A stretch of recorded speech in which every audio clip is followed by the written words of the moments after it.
ای برادر، این دنیا میگذره.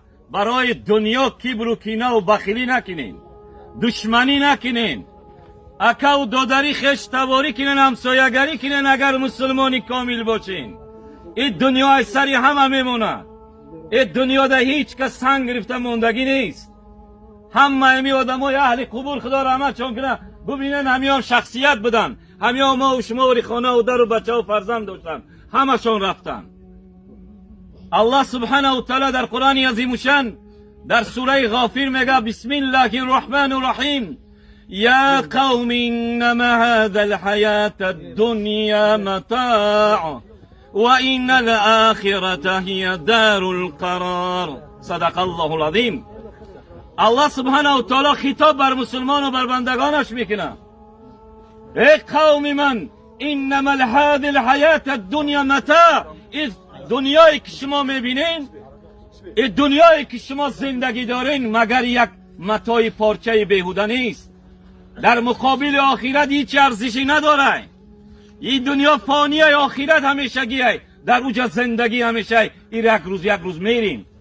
و این الاخرة هی دار القرار، دوامی آید میگه آخرت میگه دار القراره، اوجا بهتره. این دنیا هیچ ارزشی نداره. برای دنیا شده مشغول دنیای نماز قضا میکنین، مشغول دنیا شده برای مال دنیا، برای یک تیکه وجب با برادرت قهری، با همسایت جنگ میکنی، کبر و کینه میکنی. این دنیا سری همه میمونه. میگه اوجا همیشگی نباید با این دنیا دل ببندی. رسول خدا میگه حب دنیا رأس کل خطیئة، هر کسی که دنیا را دوست بداره، مال دنیا را دوست بداره، میگه سرچشمه هر گناه.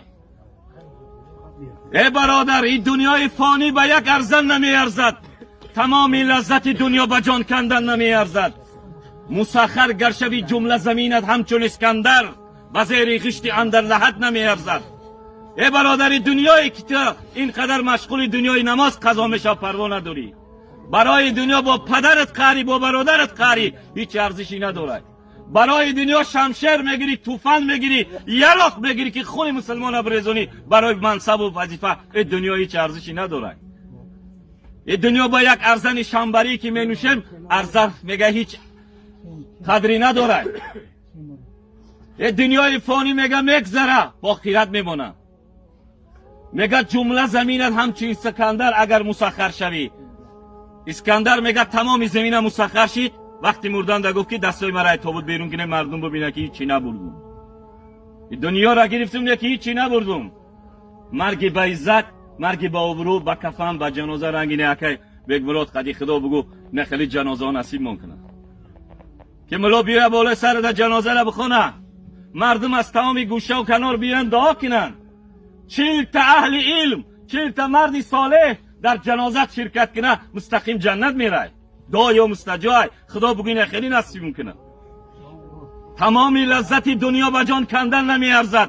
این دنیایی که امروز ای پشتی عیش اشرتی، ای پشتی مالی، وقتی جان میاد سکراتی مال، وقتی که میقپد خرطق حضرت از روی نفس بند میکنه، میگوید تمام مال من میتم آسان کرد از اون.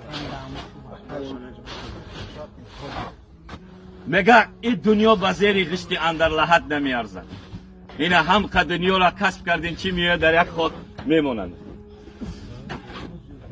انسانی به ایمان، انسانی که ایمان میاره به الله، انسانی که عمل صالح میکنه، خدمت پدر و مادر میکنه، او وقتی که جان میته مثل کبوتر جان میته.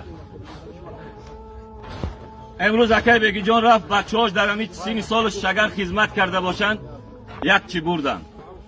الله سبحانه و تعالی در قرآن عظیم شان بفرماید که بسم الله الرحمن الرحیم واعبدوا الله ولا تشركوا به شیئا وبالوالدین احسانا. شما مرا عبادت کنین و ما شریک نکنین، پدر و مادرتون احترام کنین.